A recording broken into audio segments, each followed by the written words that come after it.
Hello, everyone, and welcome to another edition of Radio OPAC, a weekly conversation series occurring Fridays at 11 a.m. Eastern Time over Facebook Live on the Ohio Prisoner Arts Connection Facebook page. The day is July 31st, 2020, and a special welcome goes out to our audience members who are seeing this inside a correctional institution, which OPAC is helping to facilitate via DVD copy shared with several Ohio prisons. My name is Jared Small, and I am on the steering committee for the Ohio Prisoner Arts Connection, which is a group of stakeholders around the state and the country whose mission is to connect the arts to those who are justice involved. Thank you so much for joining us today. I am here in conversation with Mr. Deron Bell, and Deron is a Dayton-based musician, music educator, and president of Restorative Justice Arts. Deron's work in justice settings revolves around music and technology and prevention, restorative practices, which we'll get to in just a minute, and social emotional learning. And ultimately, all of this seeks to positively influence human behavior and strengthen society, really, around the world. So I am really excited to have Deron here in conversation as our guest on Radio OPAC. Mr. Bell, how are you doing this morning? Hey, Jared, I am doing wonderful. And thank you and OPAC, for this opportunity and being on the OPAC team. I'm really excited to share, what we're about to get into today. It's a pleasure, you bet.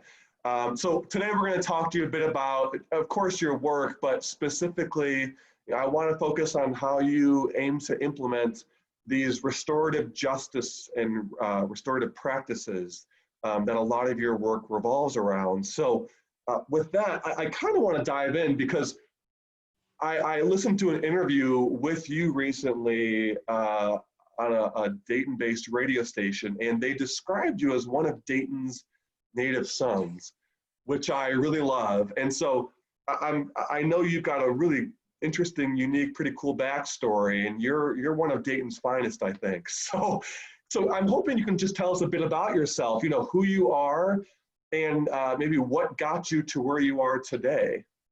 Wow, Jared, thank you for setting up that way. Yeah, I've heard that before. I've been around quite a while, 50 plus years. So, I have a little time out here. And but with that being said, being raised, I'm going back thinking, in the public housing, community at the time, the challenges that were there, but yet the community that was there, on the positive side. At the end of the day, it was the community support that's been a part of my life, as well as family, from early on, from childhood all the way to working professionally now.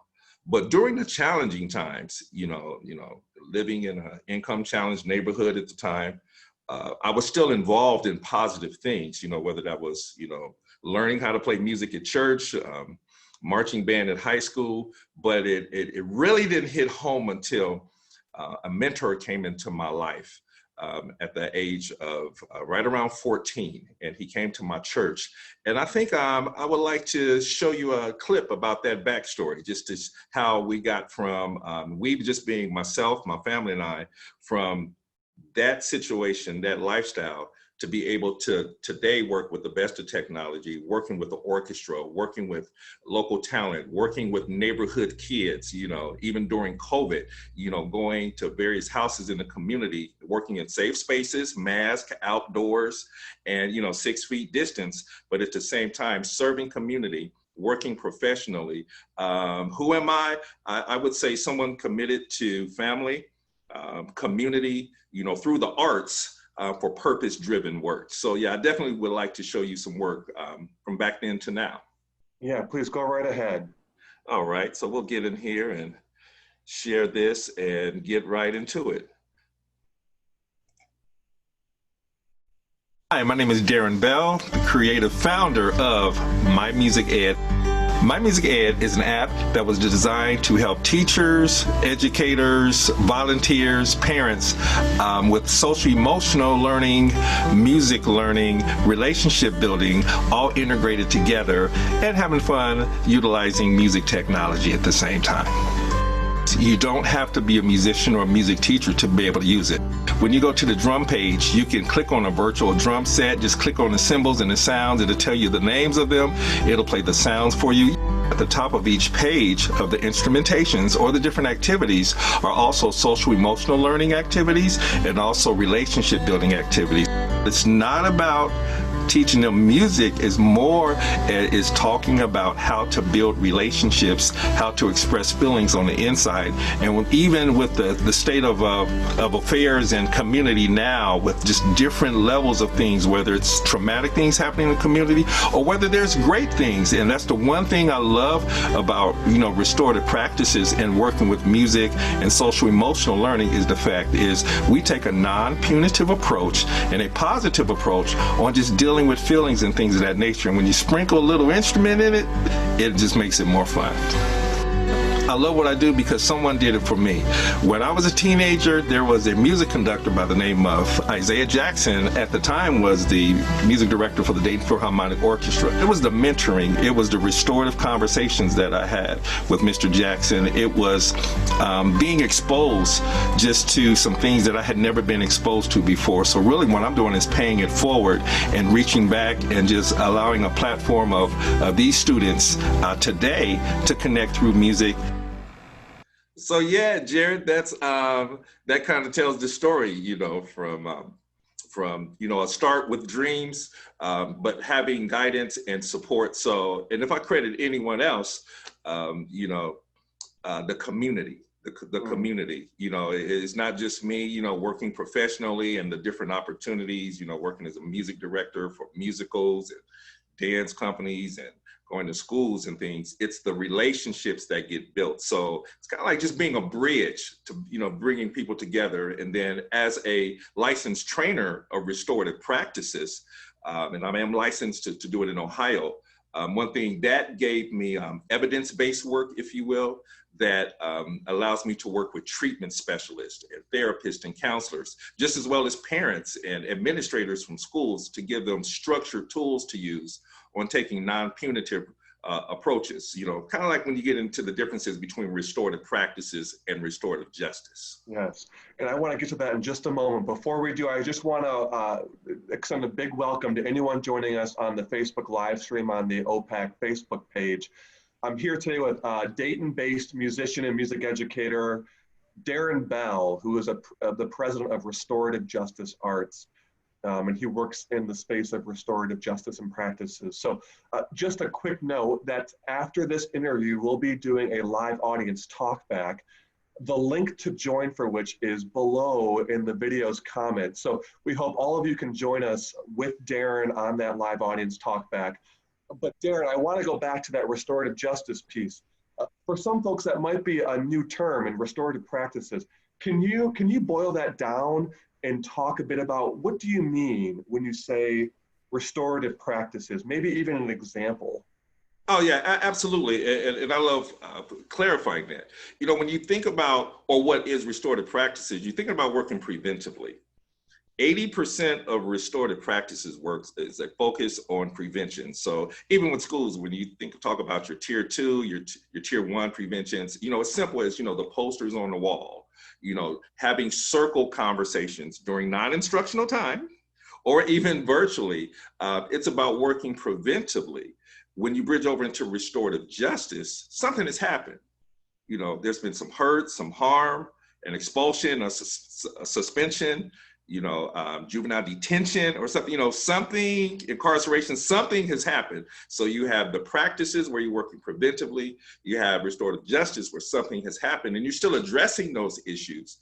But the overall, overarching thing is to get to the why with a non-punitive approach. Now, that's not ruling out accountability, because if you think about restorative justice, a decision has been made, whether it's from a judge or whether it's from a principal. So, there's some action that that has to take place. But ultimately, we want to work preventively And then when something happens, we do want to address it and get to the why, bring those parties together, get some agreements going on.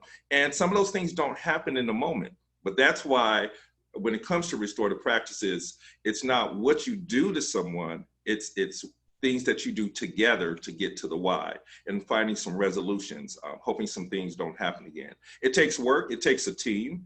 And what I love about the work is, my final point on it is, on the prevention side, it allows times for social emotional learning to take place, giving tools to educators, community centers, faith-based organizations. Here's things you can do on the preventative side. Let's get some restorative practices going.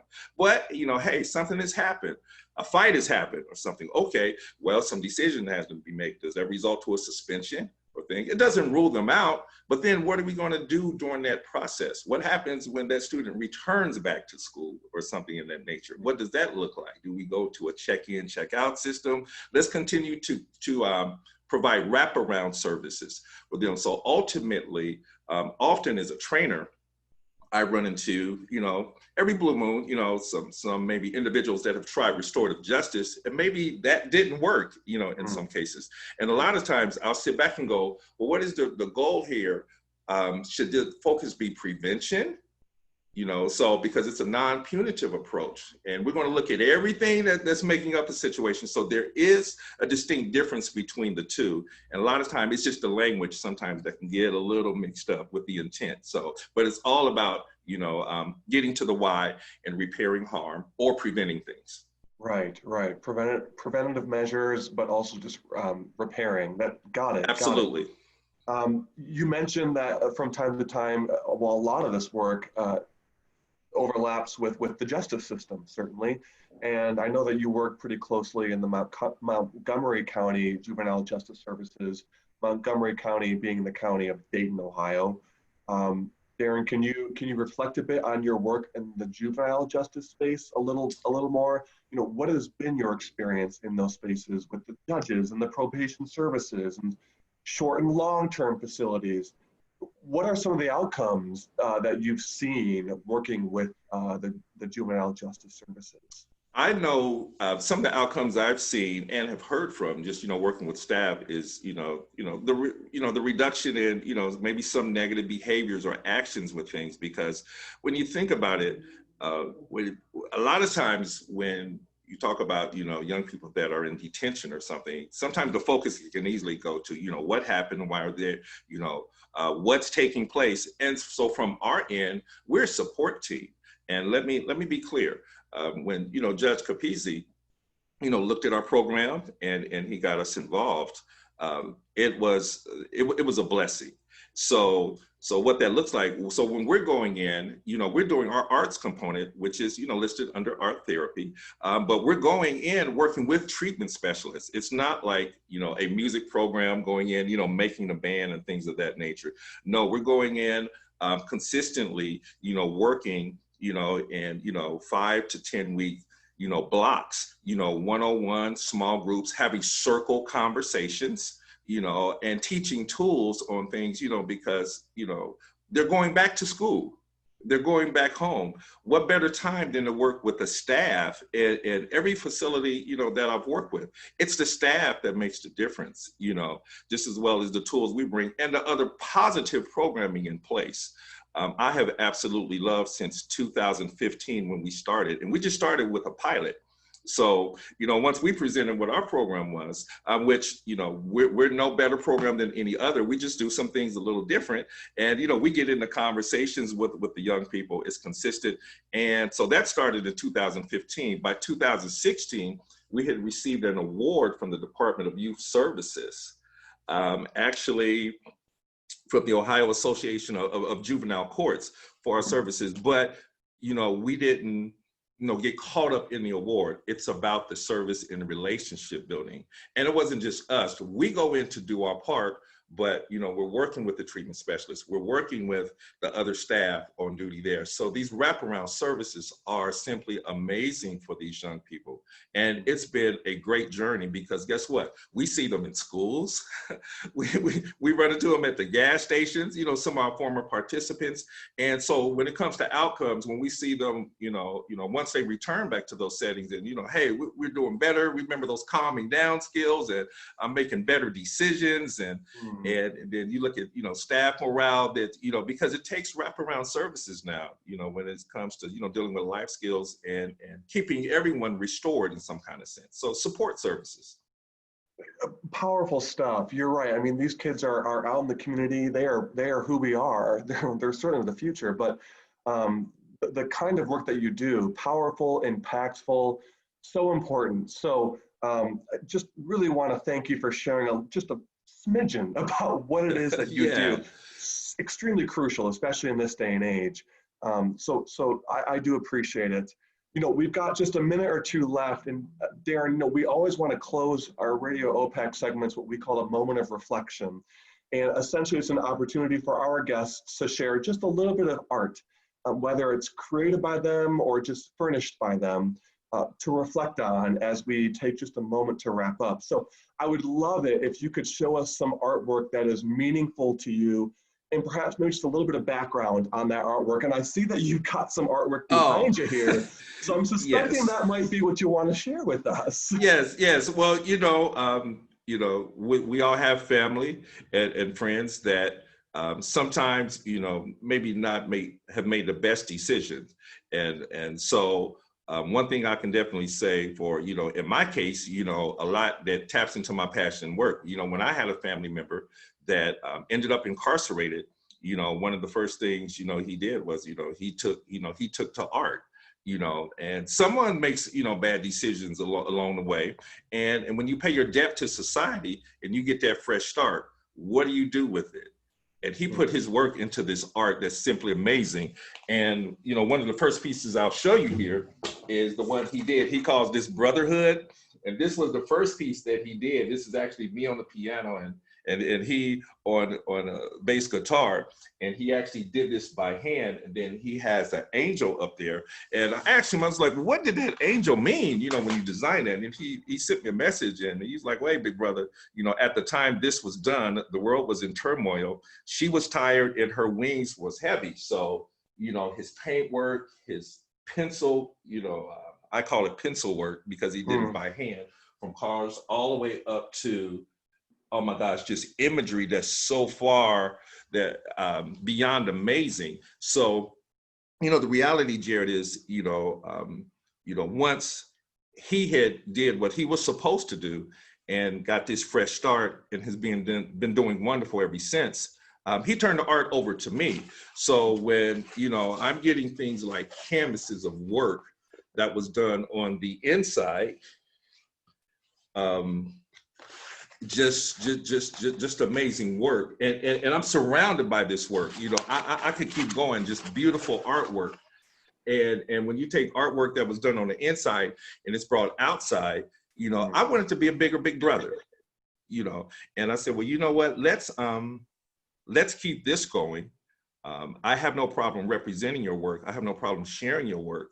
And as his life, which is our lives, move forward, then there are others in unique situations, on the inside and outside. But what happens when we have those artists, on the inside, whether it's juvenile detention, whether it's adult prison, and then they get out, they pay their debt to society, they have a fresh start. But then there's this audience of artists that have work. It shouldn't stop there. And that's what I love about OPAC. It's the voice for those that, even when I talked to him about it, he was like, well, I don't know how to describe it, but he sent me something just this morning. He was like, I want to talk about these 3 pieces, especially this first one here that hits home for me. And I remember receiving that. So this is the original. And my mom has one in her house. But at the end of the day, to continue to exercise restorative practices, build community, second chances, fresh starts, working preventively, totally on board with that. It makes a difference. And what are the outcomes? Better people, bettering society, but more importantly, wraparound services. So at the end of the day, my work is centered around really just creating bridges and building relationships as we continue to build community. And that's my purpose. And I just stay in that lane right there. That's great. Hey, thanks so much for sharing. Of course, your brother's work, but just everything that you do, I've always really respected and appreciated it. So thank you again, my friend. For folks who are sticking around for the audience talkback, go ahead and click that link down there in the comment section of the Facebook video. And Deron, thank you. We will we'll close out here for Radio OPAC for July 31st. Hope you all have a wonderful rest of your day. And Deron, thank you again. All right, stay restored.